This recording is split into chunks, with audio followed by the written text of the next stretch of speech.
watch right now on the Front News project. Exclusive footage, Ukrainian underwater special forces in action. The Crimean Bridge should get ready, its days are numbered.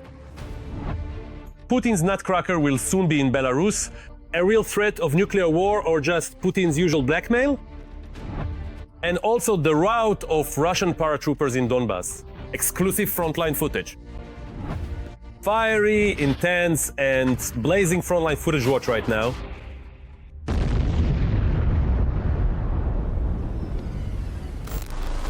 It's the fourth year of the full-scale war that Putin's Russia started on Ukrainian soil. The Ukrainian armed forces continue to heroically defend not only their homeland, but the entire civilized world from the aggression of Kremlin war criminals. Greetings! This is Front News. I'm Volodymyr Tymoshenko.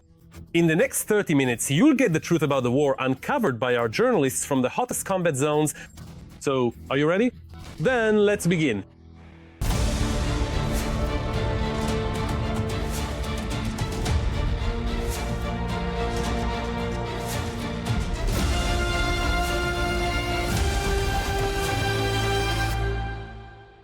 And we're starting right away with exclusive material. A country without a navy, meaning Ukraine has defeated the Russian fleet. I'm sure you've heard this phrase quite often, but is it really true that only the signboard remains of the Ukrainian navy? Yes, the old fleet is gone, but Ukraine has revolutionized naval warfare not only with the concept of a mosquito fleet. TSN Week journalist Oksana Radionova, on the day of the naval forces of the armed forces of Ukraine, which was just a few days ago, decided to find out what lies behind these words and was truly amazed both by the real heroes and by the unexpected ultra-modern technologies. All the details are just for you. It was their missiles that sank the flagship of Russia's Black Sea Fleet and drove away enemy ships. They operate in the sky, on land and underwater. These are the naval forces of the armed forces of Ukraine. This is the maritime front, our Black Sea. The silence all around is actually deceptive. We went out on combat duty on Navy boats. There is information about Shahid launches. The situation can change at any moment. The crew and their commander, call-sign Pirate, are on standby. Their tally of downed drones is impressive. Protecting flights to Odessa from the sea is also their mission. And that's in addition to reconnaissance, patrolling, demining, and special missions with naval landing parties. Hitting a drone when you're being tossed around by the waves isn't easy, says the machine gunner with the call sign Kotyara, especially at night. But his Browning never fails. Shows what it's made of. The shooting is done by saturating the target, meaning that with the density of fire, the target just ends up flying right into the bullets. He's been serving on the boat for a year. He's in love with the sea and only ever wanted to serve in the Navy. This is his first crew and his first combat boat ever. The Swedish CB-90 Combat POS-90, which, according to the manufacturer's specifications, can carry up to 20 fully equipped troops on board, as well as up to 4.5 tons of cargo. This is a Swedish development. Its main feature is that it's highly maneuverable and fast. Imagine, its top speed is 40 knots. That's almost 80 kilometers per hour. This isn't a boat, it's practically an airplane. The main one here is young but already an experienced pirate. He comes from a family of sailors. He's been in the Navy for 7 years. He used to serve on the American Island class. He says that Ukraine's Mosquito fleet, as outlined in the country's naval strategy, is rapidly transforming and becoming more formidable. There are just so many of us. You know, it's like attacking a swarm of little piranhas. 100 little piranhas could eat a bulldog whole, bones and all. We managed to rapidly expand our naval component, in particular to acquire the aforementioned CB-90s thanks to the Maritime Capability Coalition, which has been active since 2023. It was initiated by the United Kingdom and Norway. Now 24 partner countries have joined. The goal is singular, emphasizes the Navy commander. We must become a maritime nation, not just a nation by the sea. In 2014, along with Crimea, Russia seized 80% of the Ukrainian fleet. In 2022, they tried to steal the sea from us. But despite the enemy's advantages, the balance of power at sea was 12-1 at that time. Our defenders not only gave a worthy response, but also significantly reduced the number of enemy ships in the Black Sea Fleet. And at this moment, the Navy's Neptunes are keeping the enemy at least 100 nautical miles away from our shore. The first domestically produced anti-ship cruise missiles engaged the Russians from the very first days of the full-scale invasion. Without rehearsals or tests, the missile crews simply didn't have time for that. Ukraine urgently created a powerful coastal fist on the shorter coastal missile divisions. In addition to our own Neptunes, which we are actively modernizing at the moment, the Navy's missile crews are also working with American Harpoon anti-ship missiles. They have a range of 300 kilometers and played an active role in the return of Sumy Island. We will definitely come back to this topic later today. But right now, let's analyze the operational situation on the blazing Pokrovsk front. The situation here, as usual, is extremely tense.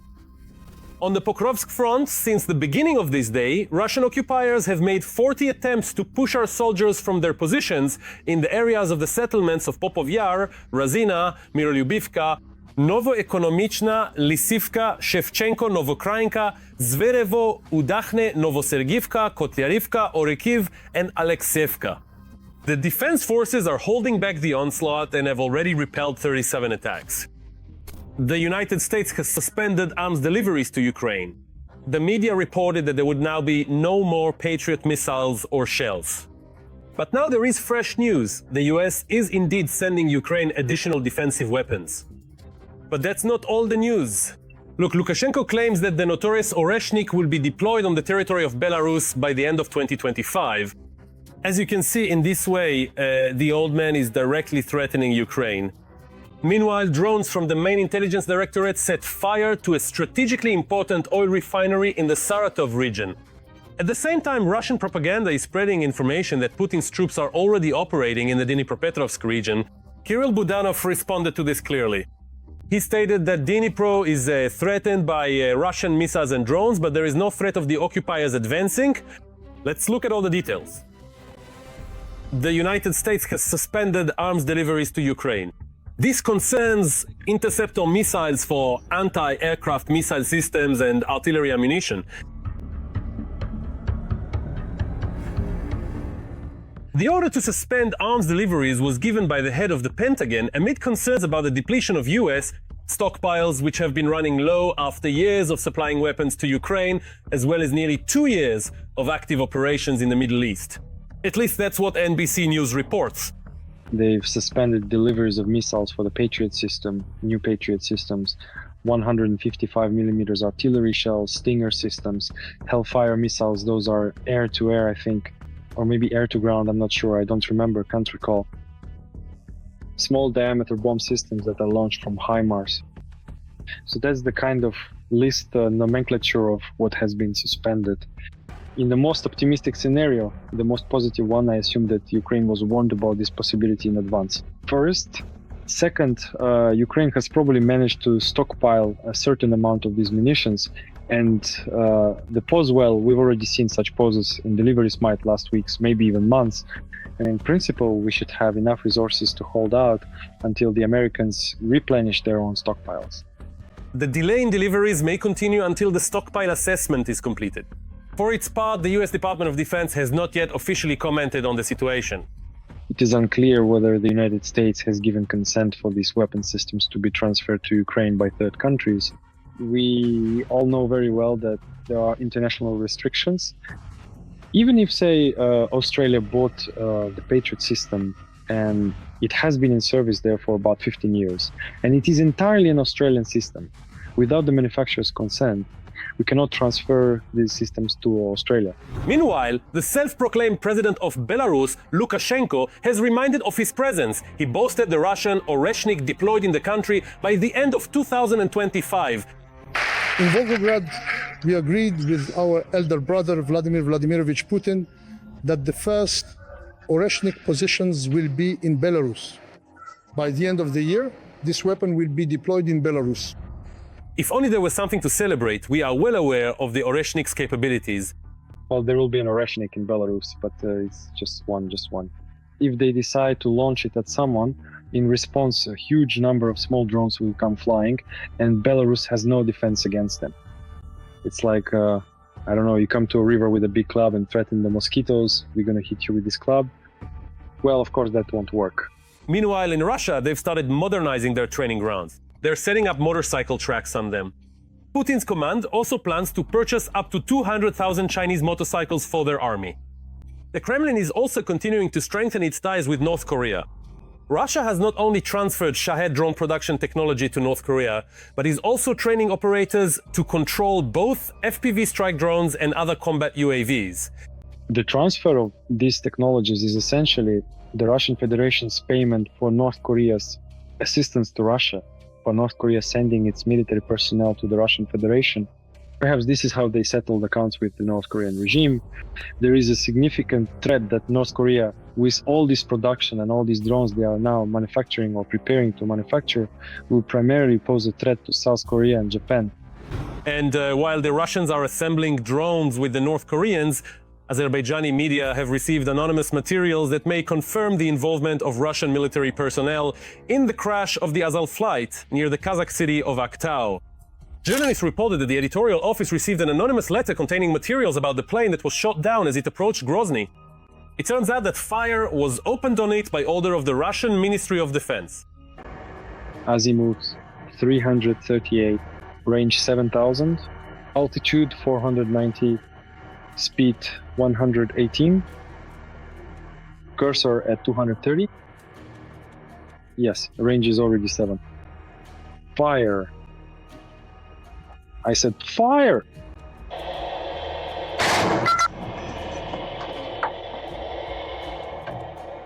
Target successfully acquired. Proceed to fire again immediately. Firing. The Russian Federation will stick to the same position of denying the obvious facts. Accordingly, they will accuse the Ukrainian side of deliberately creating a situation in which supposedly Russian air defenses were forced to engage an aerodynamic target directly. We're talking about an Azerbaijani aircraft. And while the Kremlin is coming up with yet another excuse, there's another pop in Russia. The Ukrainian armed forces struck an oil refinery in the Saratov region, resulting in damage to the plant's technological installations. The Security Service of Ukraine also hit an electromechanical plant in Izevsk, which is located in the Udmurt Republic.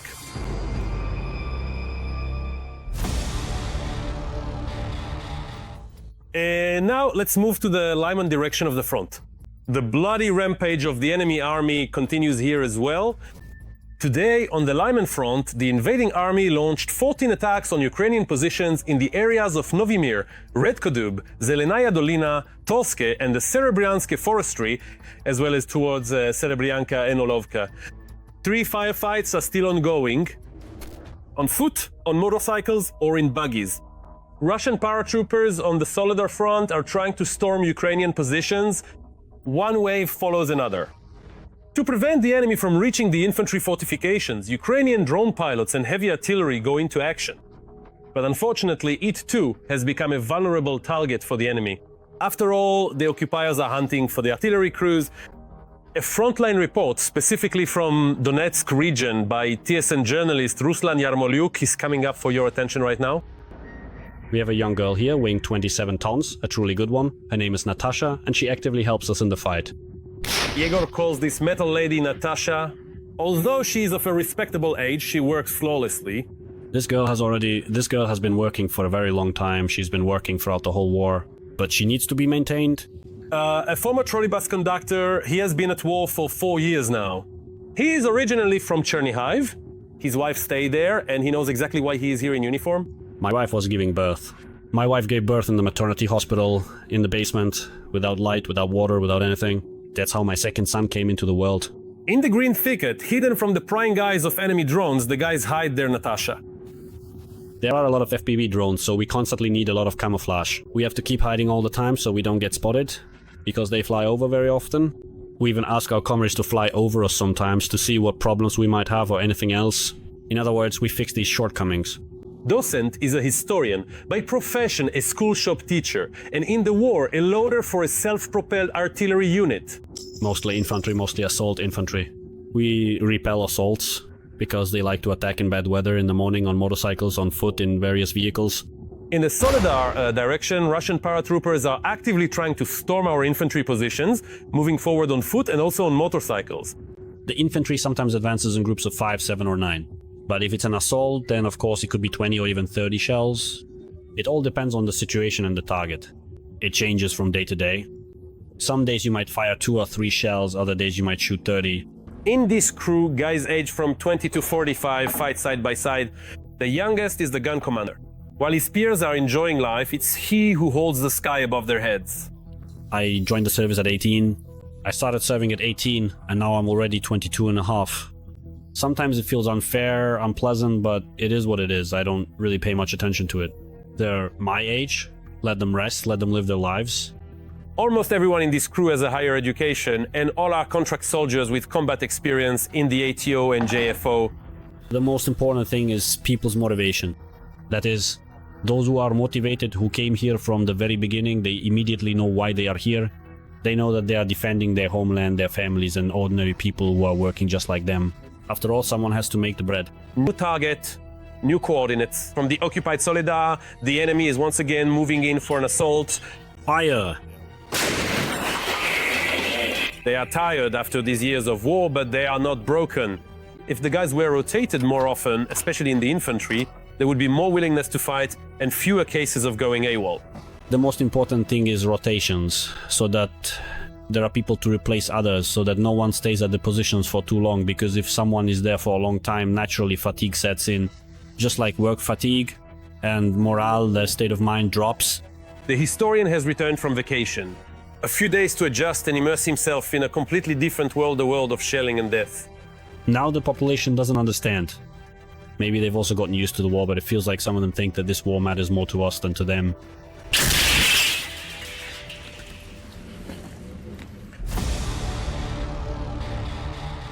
Now let's analyze the operational situation on the Kramatorsk and Toretsk fronts. The enemy is becoming more ferocious here as well.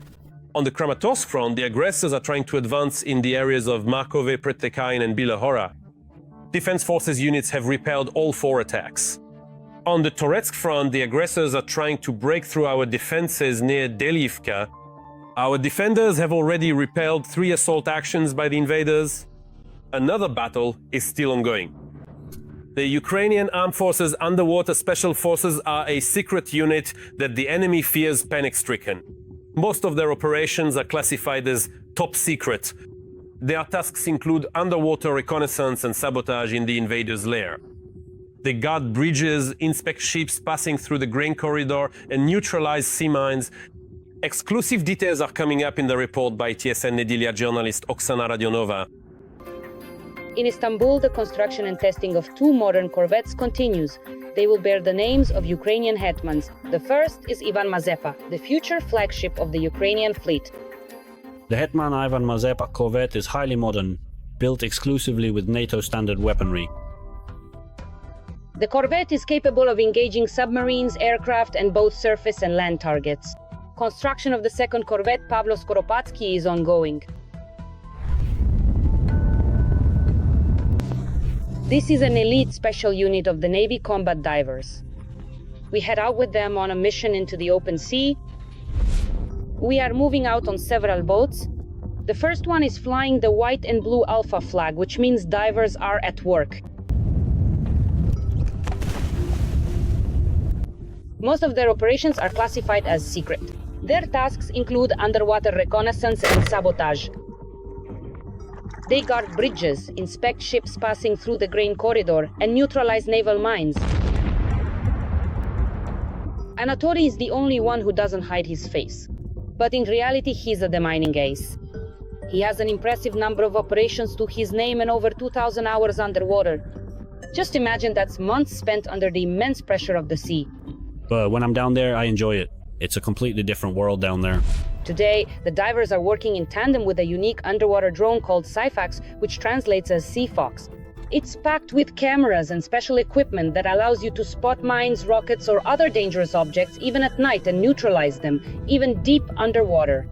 Our advanced drone doesn't possess any metallic components whatsoever, so that absolutely no mine will detonate upon direct contact with it.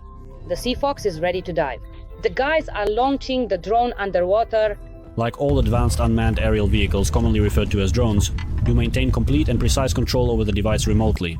It diligently obeys your every command and instruction, meticulously performing exactly what you desire it to do, ensuring a highly responsive and seamless operational experience. Especially in the hands of a jeweler. Before the full-scale invasion, the drone operator used to make jewelry, and now he meticulously clears our sea of danger. It looks like a rocket. It was identified and neutralized in time, just like dozens of others. This week, all Ukrainian mine countermeasure ships Cherkasy, Chernihiv, Mariupol and Melitopol, which were provided to us by our partner SARE, taking part in the International Sea Breeze 2025 exercises. In Portland, UK, together with allies from 19 countries, they are training in joint demining operations. This is extremely important for us because the Black Sea is teeming with mines. This work will take years. This river flotilla of the Navy on the Dnipro appeared in 2022. In the north of our largest waterway, these guys stop enemy sabotage and reconnaissance groups from Belarus and protect the capital from Shaheds coming over the water. And in the south, the flotilla's boats are involved in extremely complex landing operations. We had a combat mission in Kherson to land on the islands. Our task was to deliver the landing force to reinforce the area. And we also evacuated the wounded back home. They have been serving since the very first day the flotilla was formed. On the boat, he's a grenadier, but he used to serve as a sailor on the Sagaidachny. And it was precisely his experience that saved his comrades from death. That night we brought in 10. They landed perfectly, everything went well. Suddenly the enemy opened fire on them. They hit so hard the water was boiling artillery, drones, airdrop munitions. Then they started firing at us from the shore with heavy machine guns. After that they began hitting us with anti-tank guided missiles. The boat dodged 2 of them, but the third one hit the wheelhouse. The commander lost consciousness, and so did our hero. Despite severe injuries, Bury was able to get his bearings and steer the boat out on his own. With God's help we made it out. The boat started working and we managed to get out and evacuate everyone. Everyone survived. The boat is still in service to this day. The enemy did not get any classified documents or weapons. Bury was awarded the Order of Courage. A long rehabilitation is now behind him. Doctors advised him to leave the service, but he doesn't want to abandon his brothers. And he's back in action. We fought, and we will keep fighting. But the Navy is not just the fleet, it's also airplanes and helicopters.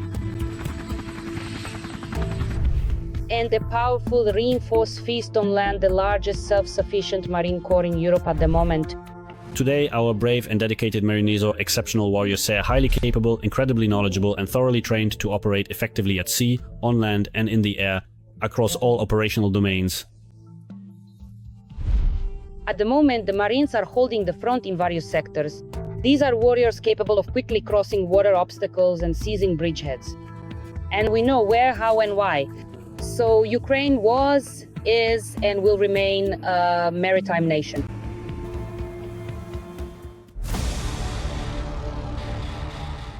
And now it's time to analyze the situation on the Novopavlivka and Huliaipol fronts. The Russian world continues to destroy, kill and maim here as well. On the Novopavlivka front, Ukrainian defenders have repelled 11 assault actions. Another 8 clashes are currently ongoing. The enemy tried to advance in the areas of the settlements of Podubne, Fedorivka, Voskresenka, Shevchenko, Novozelka, Volnepol and Novopilia. On the Huliaipol front, fighting is ongoing near Malinivka. Ukrainian defenders have already repelled another enemy attack. The Russians attacked the Betitsky Starostat in the Sumy region with 4 UAVs. As a result of the strike, 2 people were killed. It is noted that throughout the day, the enemy systematically attacked this region, air bombs, a missile strike, and drones. In general, the Sumy and Donetsk regions, as well as Zaporizhia, remain the hottest spots for combat clashes. Right now, we will tell you what is happening on the front lines at this very moment. Fake occupation of the Dnipropetrovsk region, the prospects of Korean reinforcements in Russian units, and Russia's attempts to launch a new offensive in the Sumy region. We have gathered all the latest news from the front. If we can't take it head-on, we'll go around. On the most difficult section of the front near Pokrovsk, the Russians have decided to use a new tactic. The military reports a decrease in direct assaults on the city's defensive lines, while at the same time noting that the occupiers are trying to encircle the settlement. Their success is so minimal that analysts consider Russia's main objective for today to be unattainable. Right now, we are seeing a phase of the operation in which, over the past few days, they have been trying to bypass Pokrovsk from the east, attempting to break through to the north from the highway that connects Pokrovsk and Kostiantynivka, expanding the so-called wedge along this road. How successful have they been at this? Partially. But to say that there will be any significant change in the situation in the near future is unlikely. However, the situation could change in the Sumy direction and not in favor of the Ukrainian armed forces, according to the Western press. In particular, the enemy has concentrated up to 50,000 reserves here and will try again to advance toward the city of Sumy, reports the Wall Street Journal. However, analysts believe that these forces will not be enough for the Russians to advance further. And even despite the apparent advantage in infantry, the Ukrainian armed forces have fortified themselves here enough to put up a worthy resistance. The number of armored vehicles is an indicator of what is happening on the battlefield and reflects the nature of the fighting. So there isn't enough of this armored equipment to break through. But in terms of numbers, where the enemy can build up resources, that is, in infantry and manpower, they really can outnumber us in strength and means. The topic of the Dnipropetrovsk region also continues to appear in Russian propagandist Z channels. The day before, the occupiers fabricated yet another fake victory for themselves there and even claimed to have occupied the village of Dakhna. The General Staff refuted this information and reported that the village is under the control of the armed forces of Ukraine. Apparently the Russians did enter there, but they were driven out. But from time to time, somewhat truthful information does make it onto Russian airwaves. Thus, in particular, the Kremlin's main mouthpiece Solovyov made the reservation the day before that the occupiers' affairs are not as good as in Putin's reports, in particular in the matter of using drones.